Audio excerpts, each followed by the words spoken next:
Zulfikar Ali Bhutto junior की सियासत में एंट्री, वालिद का विरसा आज भी मजबूत, ग्रुप की क़यादत करेंगे।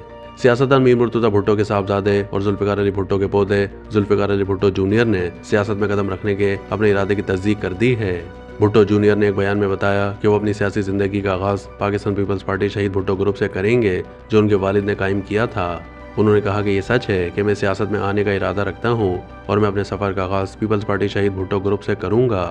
भुट्टो जूनियर ने मजीद कहा कि उनके वालिद का विरसा आज भी मजबूत है और वो मुस्तकबिल में इस ग्रुप की क़यादत करने का इरादा रखते हैं। उन्होंने एतराफ़ किया कि उन्हें अपने मुल्क और आवाम से बहुत कुछ सीखना बाकी है और वह अभी खुद को हर मसले का हल जानने वाला नहीं समझते।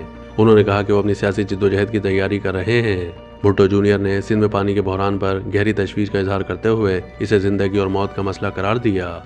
उन्होंने पानी की कमी को नस्ल कुशी से तशबीह दी और जोर दिया कि अगर पानी तक रसाई मुमकिन नहीं बनाई गई तो इंसान और जंगली हयात दोनों का बका खतरे में पड़ जाएगा।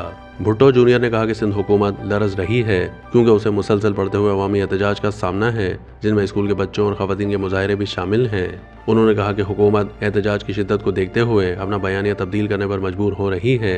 भुट्टो जूनियर की बहन फातिमा भुट्टो ने भी भाई के फैसले पर उन्हें सराहा और अपनी पोस्ट में कहा कि मेरा भाई जो भी रास्ता जिंदगी में इख्तियार करेगा उसको मेरी मुकम्मल हिमायत हासिल है, मैं हमेशा उसके साथ खड़ी रहूंगी। जुल्फ़िकार अली भुट्टो जूनियर पाकिस्तान के साबिक वज़ीर आज़म जुल्फ़िकार अली भुट्टो के पोते और मीर मुर्तज़ा भुट्टो के साहबजादे हैं। वो एक आर्टिस्ट, समाजी कारकुन और हालिया दिनों में सियासत में दिलचस्पी लेने वाले शख्सियत के तौर पर सामने आए हैं। जुल्फ़िकार अली भुट्टो जूनियर ने इब्तदाई ज़िंदगी में आर्ट और कल्चर की तरफ ज़्यादा तवज्जो दी। वो अपनी ज़िंदगी का बड़ा हिस्सा बैरून मुल्क गुजार चुके हैं और दुनिया के मुख्तलिफ फोरम्स पर पाकिस्तानी सकाफत, इंसानी हुकूक और अक़लियतों के हुकूक के हवाले से बात करते रहे हैं। उन्होंने अपनी शनाख्त बतौर आर्टिस्ट और परफॉर्मर बनाई है। वो कई फ़नकाराना नुमाइशों और सकाफती सरगर्मियों में हिस्सा ले चुके हैं। उनकी तख्लीक़ात में ज़्यादातर समाजी मसाइल पर रोशनी डाली जाती है, ख़ास तौर पर अक़लियतों के हुकूक, इंसानी वक़ार और इज़हार राय की आज़ादी के मौज़ूआत शामिल होते हैं।